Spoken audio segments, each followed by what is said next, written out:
Na makamanda, kwa muda mrefu sasa jeshi letu limeendelea kuwa la mfano katika ukanda wa Afrika na dunia kwa ujumla, kutokana na weledi, nidhamu na utii. Ili kuendelea kuwa jeshi imara na la mfano, ni muhimu kuwekeza katika mafunzo na mazoezi yanayoendana na matishio ya kisasa na matumizi ya teknolojia mpya.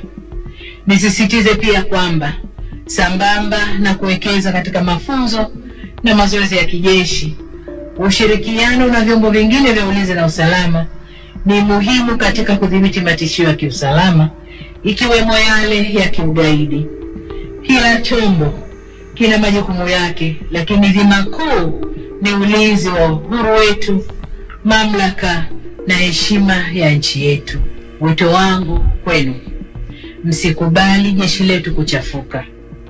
Hatupaswi kumwacha au kumlinda mtu yoyote mwenye cheo kikubwa au kidogo kugeuza taasisi yetu ya ulinzi kuwa chombo cha mashinikizo ya kisiasa. Chombo hichi tofauti na siasa. Hiki chombo, iwe kuna CCM kwenye serikali, kuwe kuna Chadema, kuwe kuna chama gani, hiki chombo kipo tu kwa ajili ya kulinda nchi na wananchi wa nchi. Kwa hiyo siasa na chombo hiki ni tofauti. Chombo hichi tofauti na siasa. Hiki chombo, iwe kuna CCM kwenye serikali, kuwe kuna Chadema, kuwe kuna chama gani, hiki chombo kipo tu kwa ajili ya kulinda nchi na wananchi wa nchi. Kwa hiyo siasa na chombo hiki ni tofauti. Ulinzi imara ndio msingi wa amani na maendeleo ya nchi yetu. Kauli mbiu hii inaakisi ukweli kuwa hakuna maendeleo bila amani.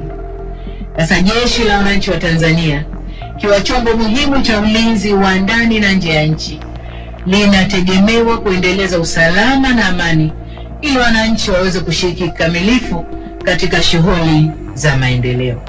Kwa muktadha huo, niwatake muitumie kauli mbiu hiyo kuendelea kuimarisha ulinzi wa taifa letu. Hakikisha umesubscribe, comment, like na kushare. Mseto Media, we connect everywhere.